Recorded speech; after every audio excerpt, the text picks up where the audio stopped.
Hey,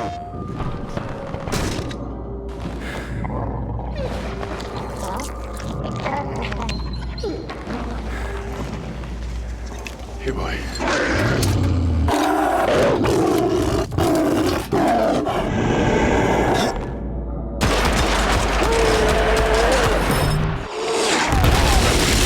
Evil knows no boundaries. Killzone Liberation. Rated T for teen. PSP. So I'm here with my girlfriend Kim and Brian, and we're gonna get our Wiis. The line's pretty long, and the sad thing is that a whole nother group of our, co-workers, we're gonna go out tomorrow morning and stand in line at a Target to try to get Wiis. Poor Lukeums. Luke was gonna do it, man. He was gonna crack. All that Zelda on GameCube thing, nah, he was gonna play it on the Wii. Not anymore. He's gonna have to wait. Even poor Mark McDonald got it shut out. I know, Mark, Legend of Zelda, Yeah, Link, the Master Sword, yeah, McDonald. I'm sorry, I'm not sorry. Actually, no, I'm not. You should have woken up like you did with the PS3. Earlier. Right. Got your Wii. Got my Wii. Nice. As you can see, the energy is high. People want their Wii. If they're not buying Zelda, I don't know why they want, but fuck, dude, Zelda. It definitely wasn't like this when I picked up my PS3. No, there was no It was fanfare. very anticlimactic. Yes. God, just let me inside. Ugh. I want my Wii. They're like, we don't have I want it my anymore. Zelda playing device. Ryan and Brian. Thanks, sir. Hey, I don't wanna go to work today. I wanna stay home and play all my video games on the One Up Show. You know you'll be a star on the One Up Show. You already are. Every day, this life's a holiday. One up, one up, one up, one up, one up, one up, one up, one up, one up on the One Up Show. One up, one up, one up, one up, one up, one up, one up, one up, one up on the One Up Show.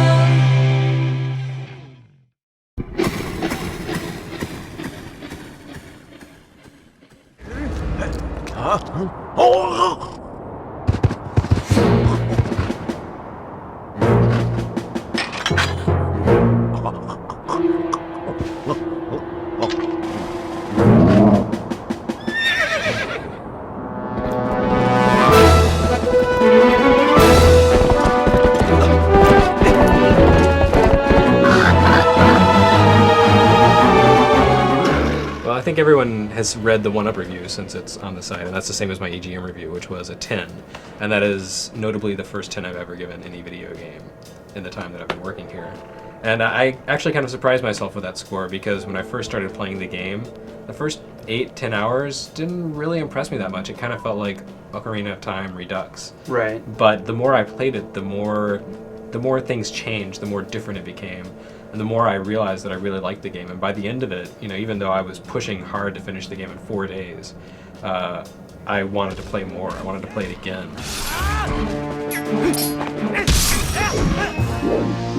The only part of the game that I wasn't totally thrilled with, and I'm thrilled with the game overall, but that first six hours is such a grind. They really... I don't know if it was a grind. Yeah, I definitely disagree. A lot of people who have played the game say they don't like the tutorial, they don't like the beginning, and the tutorial's a little slow, but it's very well crafted. It's made in a way to teach you the control and also to make you feel like you're figuring these things out and make you feel like you're very clever and just getting you into the world of Zelda. The tutorial part especially, once I beat the game, if I want to go back and beat the game, I want the option to kind of skip it. You can actually go through it very quickly. Once you know the way the web of little puzzles works in the first town, you can actually go through it very quickly. One of my arguments has been that this is the best paced game I've played in years, and part of that is the first 2 hours are a little slow because the game really is 60 hours long. And when you think about it in those terms, the fact that it starts a little slowly, ramps up, it's actually good. If you went from 0 to 60, and that's not going to happen. It has to teach you. You have to gradually get there.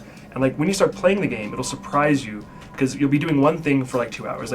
You'll be just Link. and then you'll play as the wolf. Yeah. And then you'll do like a mini game, and then you'll do like a vehicle segment, and then you'll do like it's always throwing something new at you, something unexpected. You never know what's going to happen next in that game. That's what kept me like enthralled. Exactly. You get this sense where like almost anything can happen as you're playing the game because it almost doesn't really fall into the mold of mini games. Like the mini games are so well integrated into the game itself. It just feels like, you know, this is something you can do in this world. Right. We both talked about there's like a mission where you're like protecting something. You're like, and it happens on the field, and like there's never been that in a Zelda before, and it's really fun. It's longer than you would think. It's harder. There's a boss you do during that. Right. Yeah, it totally blew my expectations away. And just the new toys too, like we call it the dreidel of death. That crazy skateboard thing that you ride at one point. It's fun. like it's pretty useless, but it's really totally fun. different for anything that you've ever seen in Zelda. It's not the kind of weapon or accessory, or I don't even know what you call it, that you'd expect to find a in dreidel game. of death. Yeah, okay, it's a dreidel. But death. it's nice that it does work outside the dungeon. Sometimes you get stuff and you use it in the dungeon and then you forget about it. But you know, you'll be running around Hyrule Field and all of a sudden you'll be like, oh wait a minute, I recognize those grooves on the wall here. So you start running around canyons, dreidling your way to secrets.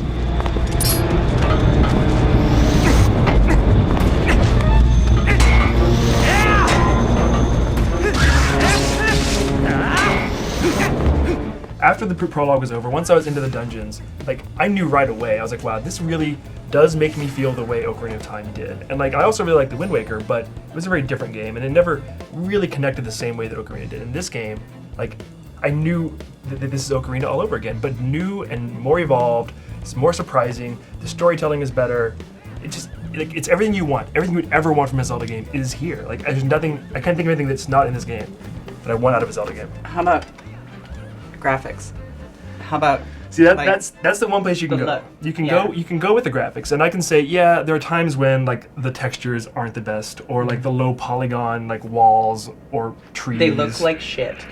Well, I would say like I'm sorry. There are moments where the walls literally look like feces. You gotta look past it because overall the areas do look good, and some of the dungeons look really good. The thing is, and also like, I just feel like the design choices made in Wind Waker or like Okami, where they make these stylized artistic decisions because they're making this game for an underpowered system, and that's what the Wii is. It's underpowered, okay?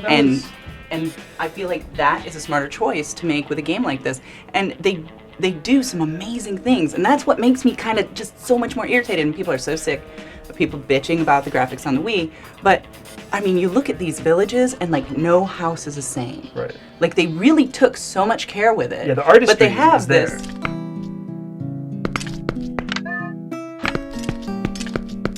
The Twilight Princess side of things, when you turn into a wolf, I think that looks amazing. Well, the Twilight world itself, the lighting Twilight effects, world, the blur effects the look really sunsets, good. there are so many moments where the game just like totally makes me, my jaw literally drops.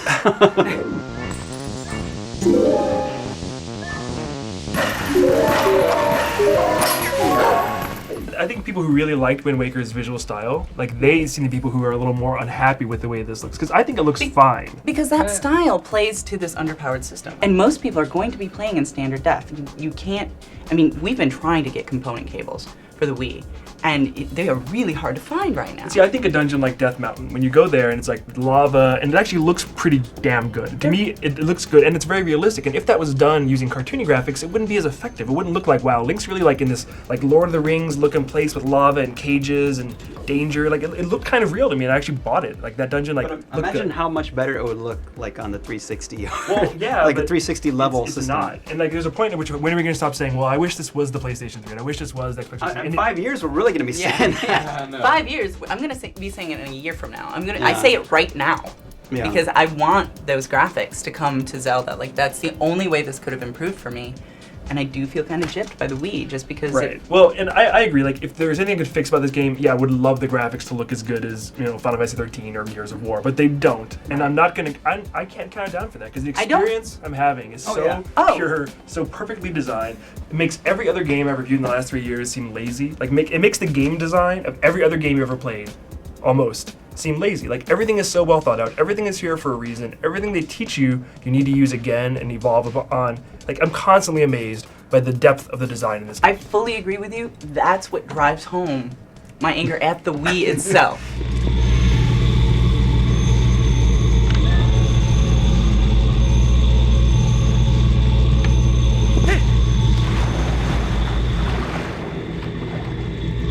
When you don't look at a smeary texture on a wall, when you just take the overall effect of the graphics, I think the artistry is what really drives it over and above everything else. When you stand, they're not I big feel though. like They're they- really not big. I think It's in the like, cutscene, oh, it- the it- ground is kind of blurry. Actually, for me, it's the cutscenes a little bit. Like the cutscenes are points where instead of being dramatic and interesting, I am kind of laughing at it a little bit, and like they're reaching for things they can't quite handle with giving the system's graphics, and Right. yeah, those bits are a little for me. But the But overall, overall, I actually haven't seen a game on 360 that I think makes effective use of the high definition graphics. Like you see games like Dead Rising, Gears of War, they're very detailed, there's a lot going on. They've really put a lot of effort into the graphics, but you still got that uncanny valley thing going on where everything looks kind of puppet-like and it's all awkward. In Gears of War, everyone looks like they're made of a big gray tree trunk with veins.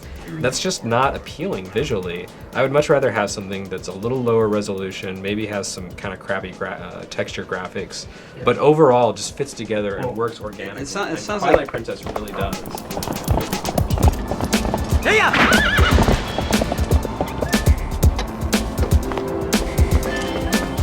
Also, I'm not really big on the color gray, so Gears, not so good I mean, for another me. defense for the graphics, I think, is the scale and volume of graphics in this game. Yeah. Like the amount of places you go, the worlds they had to create, the assets they had to make. Compare this game to Cameo. It's literally like 100 times the content of Yeah, Cameo. Seriously. I fully agree. Seriously. When you're running along a field, we were talking about this the other day, and you can see like the glitter of creatures' Yeah, the little draw eyes. distance is amazing. The You draw can see distance is all the way amazing. across Hyrule Field, and you can fire an arrow all the way across Hyrule Field and hit something, and that's awesome. Like, I love the fact that you can run around and you see things differently at a distance. When you're in the wolf mode and you switch to the senses, everything becomes dark, Right. but then it becomes easier to see the glints of like golden insects or a heart container, you know, a quarter of a mile away. And so, These eyes are better. right, exactly. So, you know, then it kind of helps you home in on those things that you really want to find, and You know, it's something just that very people aren't rewarding. really talking about. You know, the music I think is really good in this game. There isn't a lot of it at times, and it's kind of atmospheric, comes in and comes out. But sometimes you're fighting a boss or a dungeon, you'll notice, oh man, this music's really good, and not what you'd expect from Zelda. Like some of it is recycled tunes, but some of it's very different.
We're not going to spoil much, but it is darker and it's more serious, and it's not necessarily what you'd expect, but it's not like overbearing. It's not like they made this like emo Zelda game either. It's a good balance of what people want, I think. And I think it's leavened a lot by the continued involvement of all the characters from the Ordona Forest. Like, you know, you have Ilia, you have the other little kids, and they remain involved in the adventure throughout its entire duration. Like, there's always something that kind of revolves around them, and it doesn't seem like it's, you know, it doesn't never seem like a distraction from the main quest. It seems like something that sort of enriches the overall experience because it gives you a better sense of where Link is from.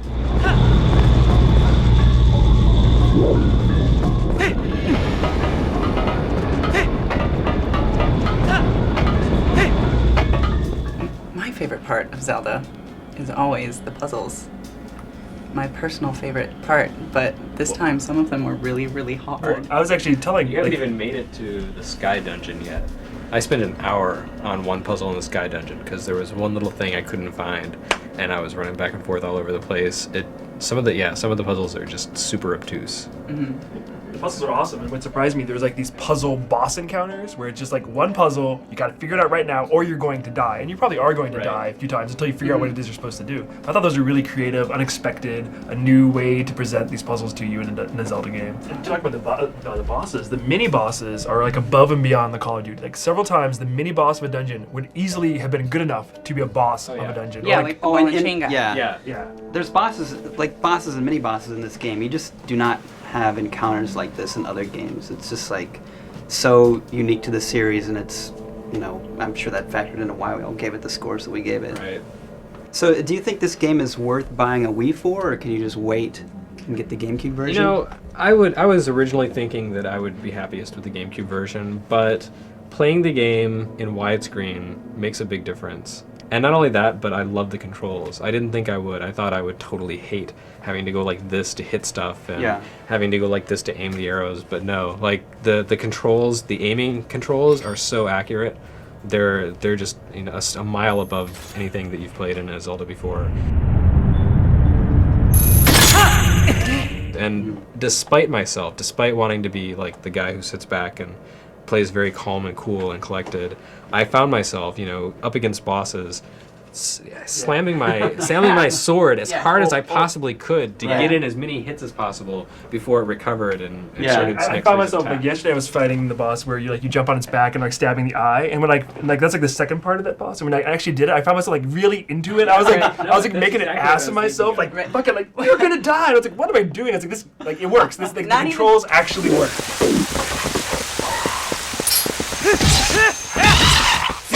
And just like moving around the world and the camera, and you get so used to it after a few hours that I think right now if we picked up a GameCube controller, it would feel weird to us and be like, this isn't how you play Zelda anymore. Like seriously. No. Some of the things that make so much sense on the Wii version make me not want to play the GameCube. Like being able to do a spin attack just by going like that.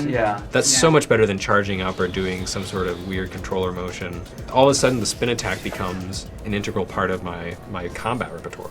It's not something that I've done in other games. Like in the past few Zeldas, I haven't really used it because it leaves you vulnerable for so long.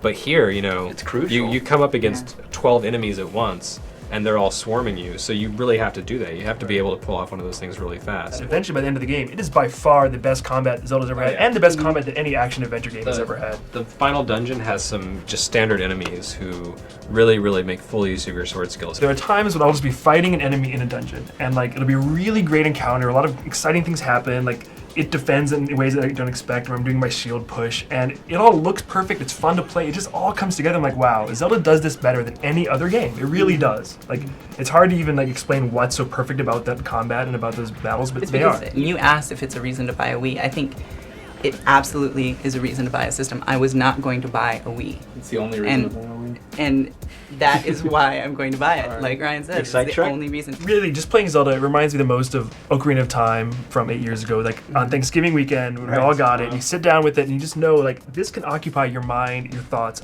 your whole like life for a good week of solid playing. And the whole time I'm playing Zelda, other games have come. I'm like, you guys have fun with your gears, your resistance, whatever. I've got Zelda. It's all I care about. It's all you're gonna care about when you get it. It's that good. Everyone should play it. So what are you giving it? A 10. 10. I'm giving it a 10.10. 10.10. Wow. It's an 11. It goes to 11.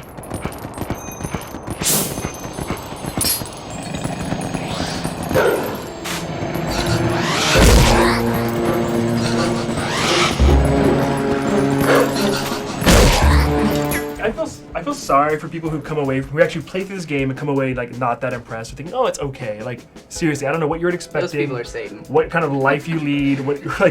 This can't move you in the way it moved us. I'm sorry for you. I'm really amazed at negative responses. I mean, I understand the beginning is kind of slow, but I am someone who didn't really enjoy Ocarina that much. Like about 10 hours in, I just was bored out of my mind. I just couldn't stay interested in it, and I really expected more of the same from this, but no. Like playing this, the more I played, like I said, the more I loved it. And you know, by the time I got past the 6th dungeon, I was just convinced that it's really one of the best games that I've had my hands on, and as long as I can remember.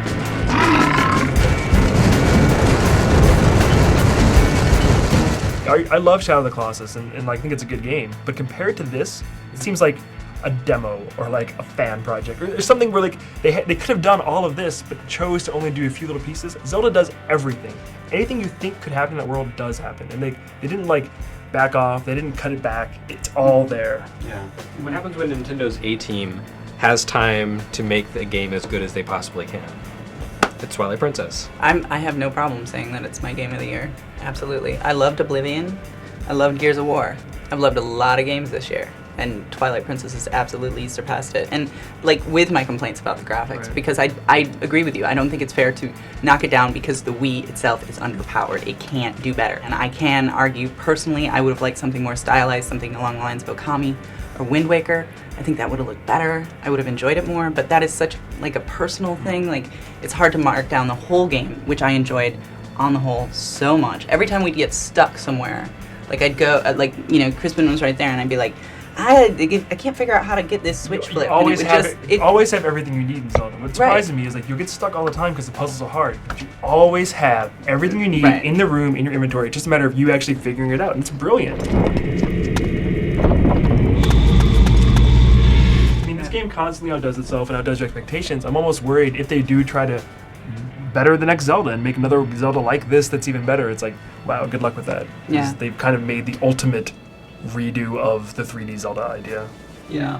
I totally love the game and everything. Like, even the visuals, it all works for me. I think that they've done an amazing job of just tying everything together and creating a complete package that really satisfies on every level.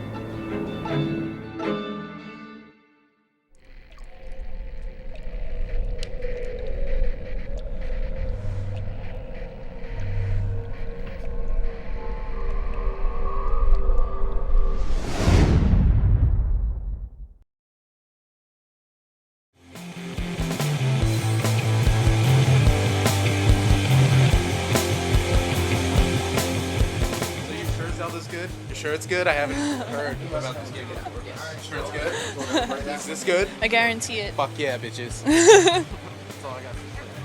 I'm not doing anything except for playing Zelda all weekend long, then all next holiday. So, are you happy about this? Happy if you're happy. Zelda is pretty awesome. I can't wait to see it.